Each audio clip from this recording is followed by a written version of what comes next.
The world believed Queen Elizabeth's final hours were peaceful, dignified, and surrounded by loyal family. But behind the closed doors of Balmoral, something happened that no official statement ever mentioned. Something witnessed not by royals, but by nurses. And what they heard in those final fragile moments would ignite a truth so explosive, so devastating, that even King Charles himself would later be left stunned, questioning everything he thought he had inherited. Before we go deeper into what this really means for the royal family, make sure to subscribe so you don't miss a single update. In those final days, something shifted inside Balmoral Castle that could not be explained in public statements or official bulletins. The Queen, once the immovable center of global stability, had grown physically fragile. Her hands, which had signed historic decrees and steadied nations through decades of uncertainty, now trembled with quiet exhaustion. Her body was fading, slowly surrendering to time, yet her mind remained painfully present. Those closest to her noticed it immediately. This was not confusion. This was not surrender. This was focus. Her eyes carried a clarity that unsettled those around her, as if she were racing against something only she could see, something only she understood. The castle itself seemed to respond to her decline. Balmoral was no longer simply a royal residence. It became a place of guarded silence. Access was restricted. Hallways, once filled with routine movement, fell into an eerie stillness. Conversations dropped to whispers. Even the air felt heavier, burdened by the unspoken truth that the longest reign in modern history was approaching its final chapter. Only a handful of medical staff were allowed close. Nurses entered quietly, their presence clinical, yet deeply human, aware that they were not just caring for a patient, but standing at the threshold of history. What unsettled them most was not her weakness, it was her urgency. There were moments when the Queen would stir, her voice barely above a whisper, yet charged with unmistakable intention. She asked questions that did not belong to the past. She did not dwell on ceremonies, or victories, or even loss. Her attention was fixed forward. She was thinking about what would happen after she was gone. She was thinking about the crown not as an object, but as a responsibility. And beneath that responsibility lay something far more fragile: trust. Family members came and went, but the Queen became increasingly selective. There were times she refused visits entirely, retreating into private silence. This was not rejection, it was deliberation. Those who observed her closely sensed she was measuring something invisible, weighing something that could not be spoken openly. The nurses noticed it first. They noticed how her breathing would steady when certain names were mentioned, and how it faltered when others filled the room. They noticed her moments of reflection, when her gaze lingered on nothing at all, yet everything seemed to be happening behind her eyes. And then, there were the questions that caught even the most experienced caregivers off guard. She asked about William, not casually, not affectionately, but deliberately. She asked about his readiness, his strength, his stability. She asked in ways that suggested she was not merely thinking of him as her grandson, but as something more significant, something essential. It wasn't the frequency of the questions that unsettled them, it was the intent behind them. She wasn't reminiscing, she was evaluating, preparing.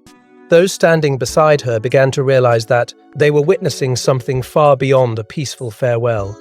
They were witnessing a mind still working, still deciding, still shaping the future, even as the present slipped away. There was something unresolved inside her, something she had carried in silence for years, something she could no longer afford to leave unspoken.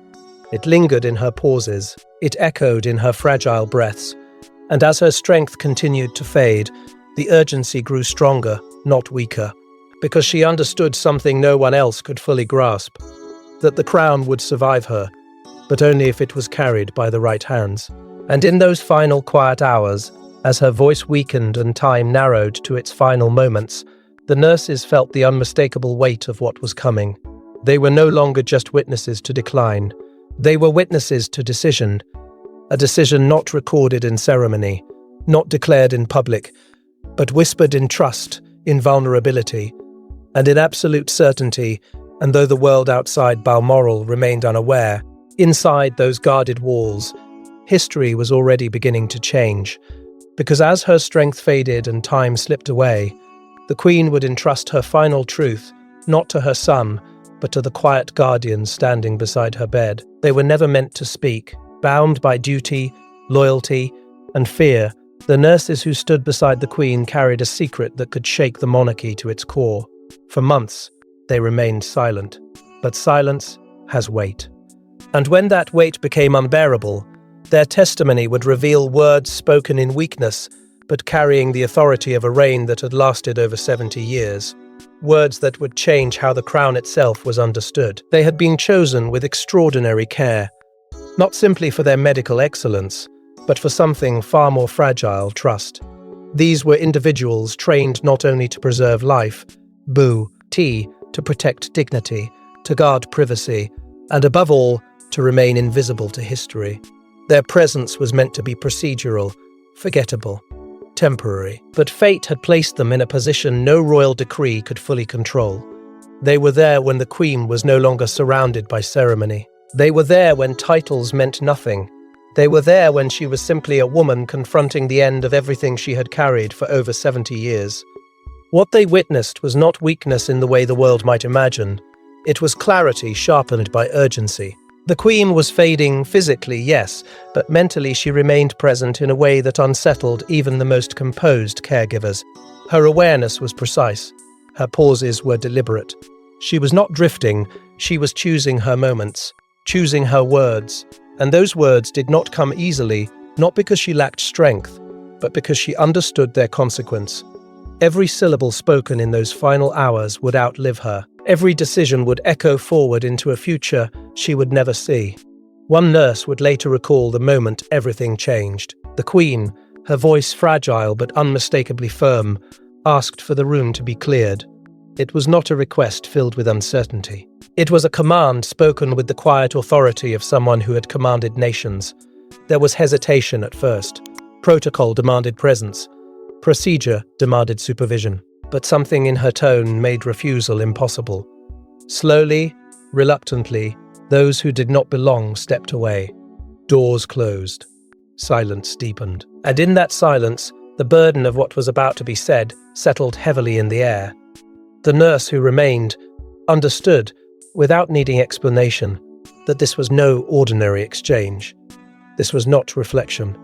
This was not comfort. This was instruction. The Queen's breathing was shallow, but her eyes held Santier, Edie. When she spoke, it was with effort, but never with hesitation. There was intention behind every word, meaning behind every pause. She was not searching for clarity. She had already found it. She was delivering it. The nurse listened, her heart racing beneath the calm exterior she was trained to maintain. She understood the weight of proximity, understood the danger of hearing something that could never be unheard. These were not casual thoughts spoken in vulnerability. These were decisions spoken in certainty, final decisions. And with each word, the nurse felt the unbearable tension between duty and truth. She was bound to protect the Queen's privacy, but she was also now the keeper of something larger than privacy, something that carried consequences beyond personal loyalty. When the moment ended, nothing outwardly changed. The room remained quiet. The Queen remained fragile. But everything was different. The nurse left that space carrying something invisible yet impossibly heavy. She said nothing. Not immediately. Not for weeks. Not for months. Because how could she? How could anyone carry words spoken by a dying monarch that had the power to alter the emotional balance of the crown itself? But silence is not peace. Silence is pressure. It builds. It suffocates. It demands release. And over time, the emotional burden became impossible to contain. The nurse was not seeking attention. She was seeking relief from the knowledge, from the responsibility, from the unbearable awareness that history had trusted her with something it had trusted no one else. She had witnessed the Queen's final assertion of authority, not through ceremony, not through proclamation, but through quiet, deliberate truth. And when they finally revealed what the Queen had said, the name she spoke first sent shockwaves through the very foundation of royal succession. It wasn't Charles. it was, not the son who had waited his entire life for the crown. In her final conscious moments, the Queen spoke a name that would leave even her most loyal advisors shaken. According to the nurses, her voice trembled, but her meaning did not.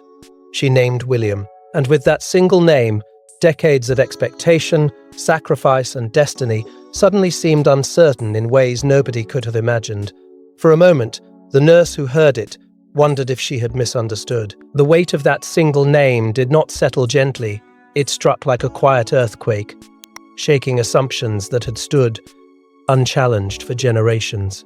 William, not spoken casually, not spoken affectionately, in the way a grandmother might call for comfort. It was spoken with precision, with intent, with the unmistakable authority of someone who had spent her entire life understanding the consequences of words. This was not sentiment. This was decision. There was something in her tone that made it impossible to dismiss. It was fragile, yes, but beneath that fragility was conviction. The Queen was not confused. She was not drifting into memory. She was anchored firmly in the present, fully aware of what she was saying and why she was saying it. She did not repeat the name. She did not need to. The power of it lingered in the silence that followed, filling the space with an understanding too heavy to ignore. The nurse felt it immediately, the realization that she had just heard something that did not align with the story the world believed.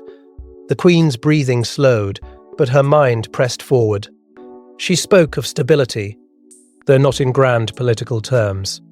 She spoke of strength, though not in ways measured by tradition or obligation. She spoke in quiet fragments, each one pointing towards something deeper. She was thinking about the future, not the ceremonial future the public would see, but the emotional future. The crown would endure. Her concern was not about titles, it was about survival. Not survival in the physical sense, but survival of trust, of continuity, of belief. She had spent her entire life protecting something larger than herself, and now, in these final moments, she was choosing who she believed could carry that burden forward. The nurse listening could feel the gravity of it tightening around her chest, because within those fragile words was an implication that could not be ignored. William was not simply her grandson in that moment.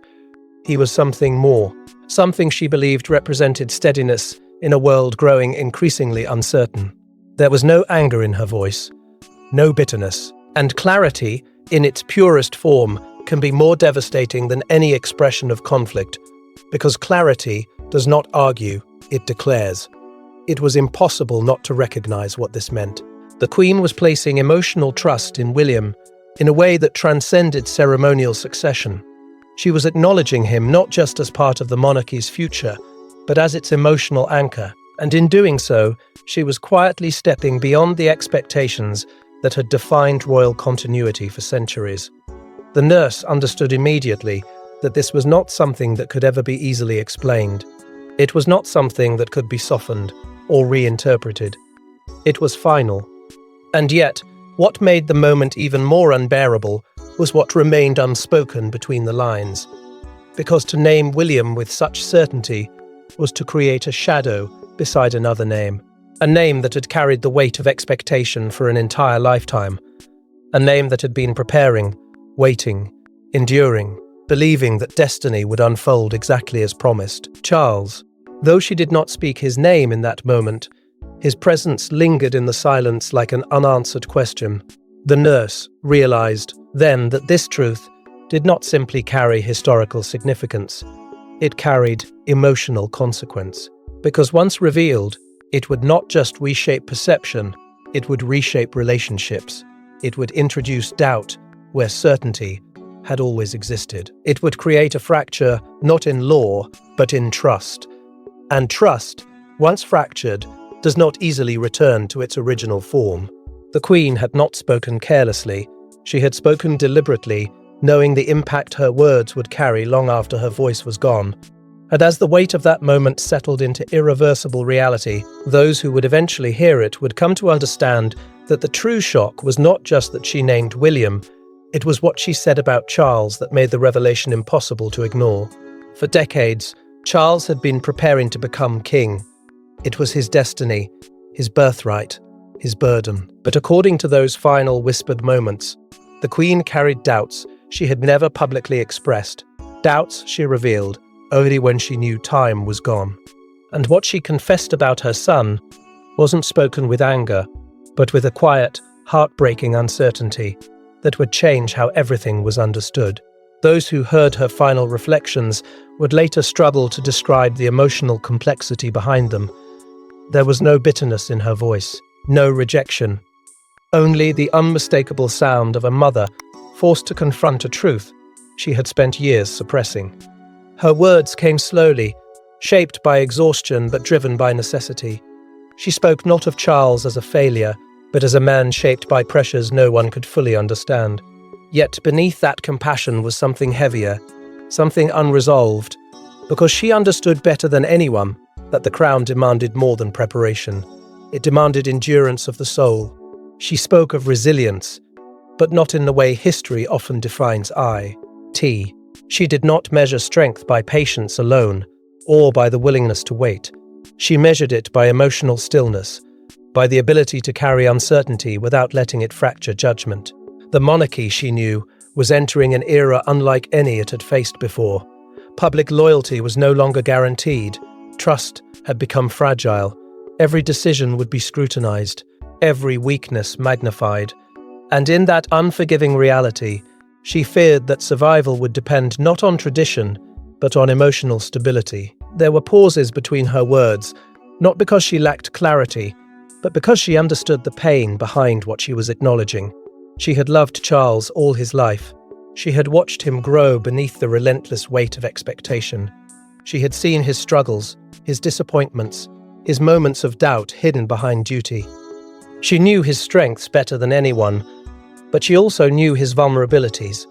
And it was those vulnerabilities that haunted her now, not as a mother, but as a guardian of something larger than family. William, in her mind, represented something different. Not perfection, not superiority, but steadiness. There was a quiet certainty in him that she had come to recognize over years of observation. He did not carry the same visible scars of waiting. He did not bear the same emotional fatigue. He moved with an ease that came not from entitlement, but from acceptance. He understood the burden without being consumed by it. And that difference, subtle yet profound, had settled deeply in her thoughts long before her final hours arrived. The nurses, listening, could sense the conflict tearing through her. This was not an easy truth for her to face. It was not a conclusion reached lightly. It was the result of years of silent observation, of private reflection, of weighing love against responsibility. She was not choosing between her son, and her grandson. She was choosing between emotional certainty and emotional uncertainty, between tradition and survival. And the pain of that realization lingered in every fragile breath she took. What made her words even more devastating was the absence of regret. There was sadness, yes. There was emotional exhaustion. But there was no hesitation. She had already crossed the threshold of decision long before that moment arrived. Now, she was simply allowing the truth to exist outside her own thoughts. She understood that her duty had never been to protect feelings. Her duty had been to protect the crown. And that duty did not end simply because her life was ending. In those final moments, she was not speaking as a mother seeking comfort. She was speaking as a monarch fulfilling her final obligation. Her words carried urgency, not because she feared being misunderstood, but because she feared leaving behind uncertainty. She had spent her entire reign ensuring continuity, ensuring stability, ensuring survival. And now, even in weakness, she refused to abandon that responsibility. But the Queen's words would remain hidden until the moment they finally reached Charles himself. Charles had waited his entire life for this moment to become king. But when he was finally told what the nurses had heard, everything changed.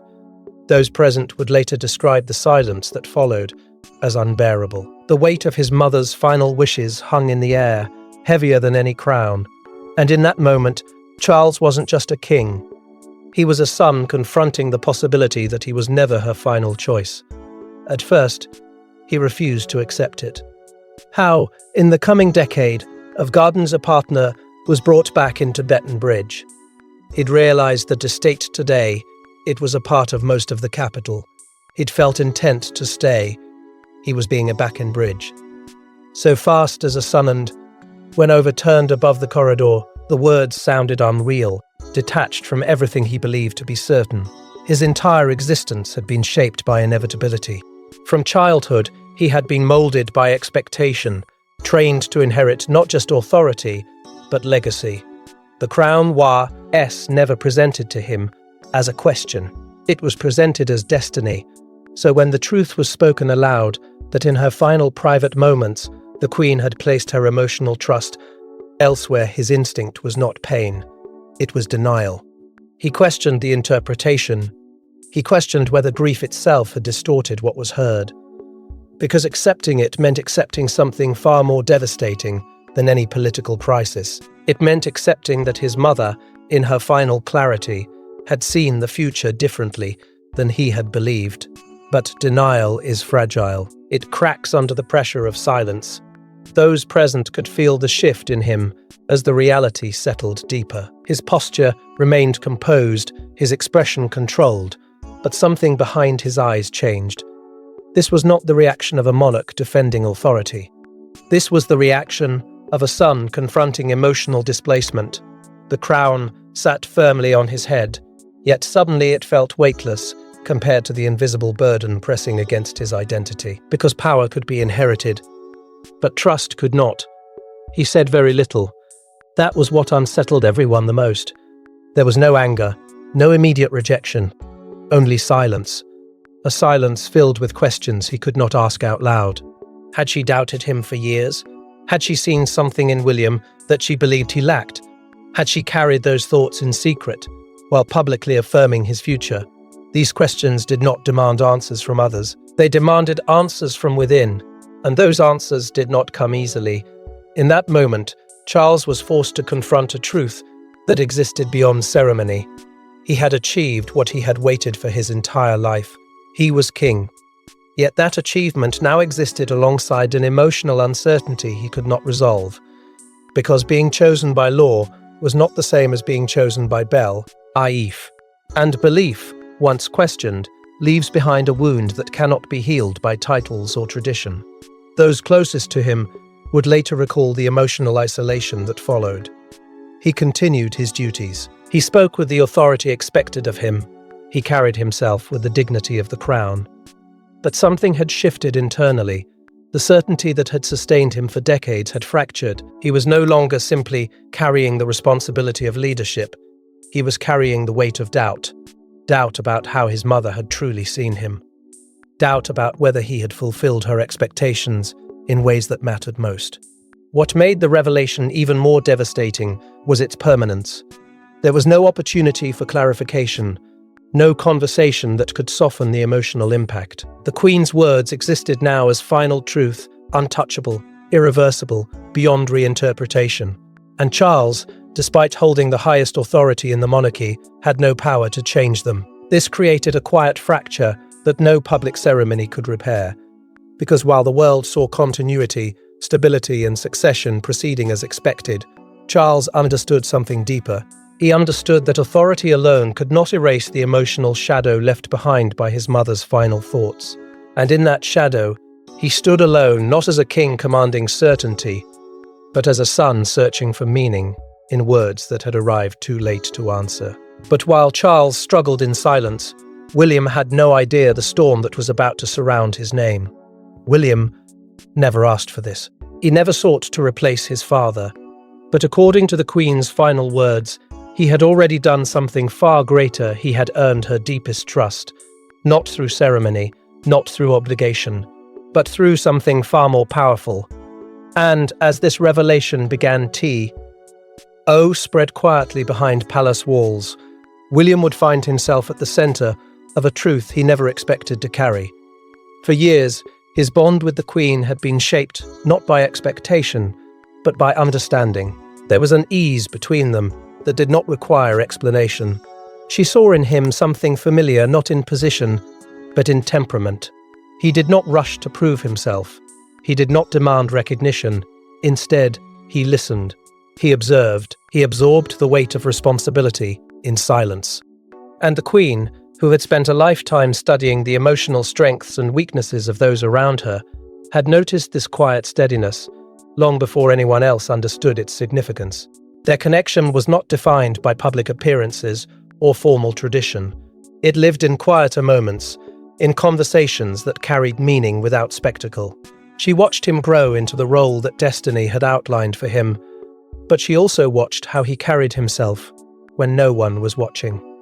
She saw the calm beneath pressure, the restraint beneath provocation, the emotional discipline that could not be taught, only revealed over time. These were not qualities demanded by protocol, they were qualities demanded by survival, and she recognized them in him with unmistakable clarity.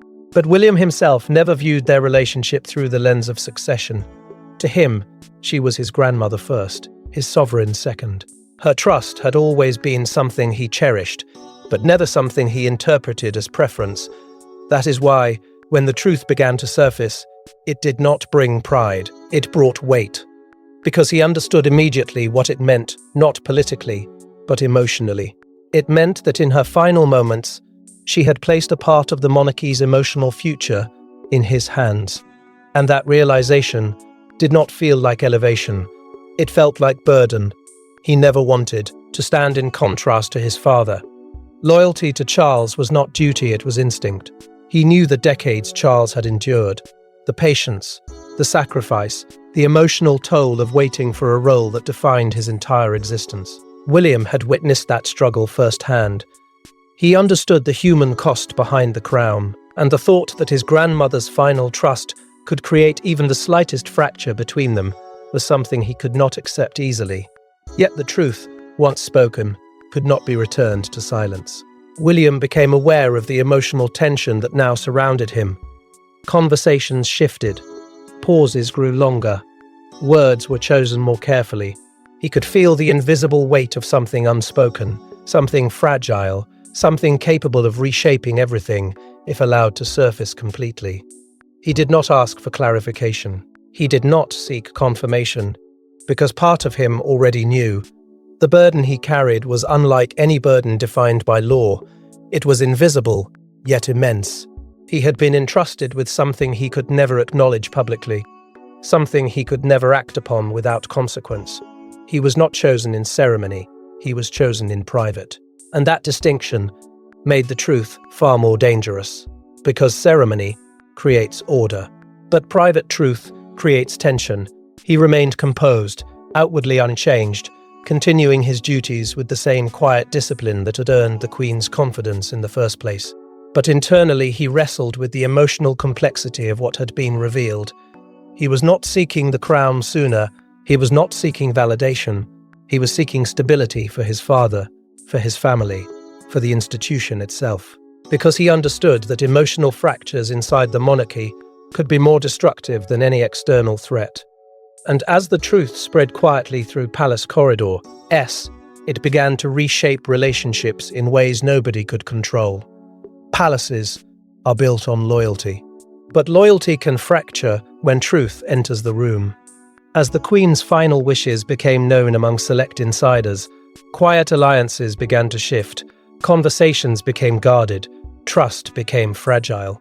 And beneath the surface of royal unity, a silent divide emerged, one that threatened to reshape the monarchy from within. At first, nothing appeared different to the outside world. The monarchy moved forward with practiced precision. Statements were delivered, appearances were maintained, the illusion of seamless continuity remained intact. But inside the private corridors where truth lived unspoken, everything had changed. Those who had heard the Queen's final words carried them carefully, like fragile glass that could shatter with the slightest mishandling. Royal aides, bound by loyalty not just to the crown but to its stability, found themselves trapped between duty and conscience. They knew something the public did not, and that knowledge altered the way they listened, the way they spoke, the way they chose silence over certainty. The emotional distance began subtly. Charles, now king, remained composed, but those closest to him could sense the shift beneath his authority. He no longer sought reassurance. He no longer invited emotional transparency. A quiet barrier had formed, invisible yet undeniable. Advisors who had once spoken freely now measured every word, aware that the truth lingering behind closed doors had created an emotional vulnerability no one dared acknowledge directly. The crown had given him power, but it had not given him peace, and those around him understood that leadership shaped by doubt carried a different kind of gravity. At the same time, William's presence within the monarchy began to carry a new and dangerous sensitivity. Nothing about his actions had changed. He remained disciplined, respectful, unwavering in his loyalty, but perception had shifted. Those who knew the Queen's final thoughts could not unknow them. They could not erase the emotional significance of what she had entrusted in private. Every interaction between father and son now existed beneath the shadow of something neither had chosen, yet neither could escape, and that shadow altered the emotional balance of every room they entered together. Within the family itself, the strain was quiet but profound. No accusations were spoken, no confrontations erupted, but emotional awareness deepened. Every glance carried unspoken meaning. Every silence carried questions too dangerous to voice. Because this was not a matter of legality, Charles was king. That truth remained unchanged, but emotional legitimacy, the invisible foundation beneath authority, had become something far more fragile. Fear began to settle into the institution itself.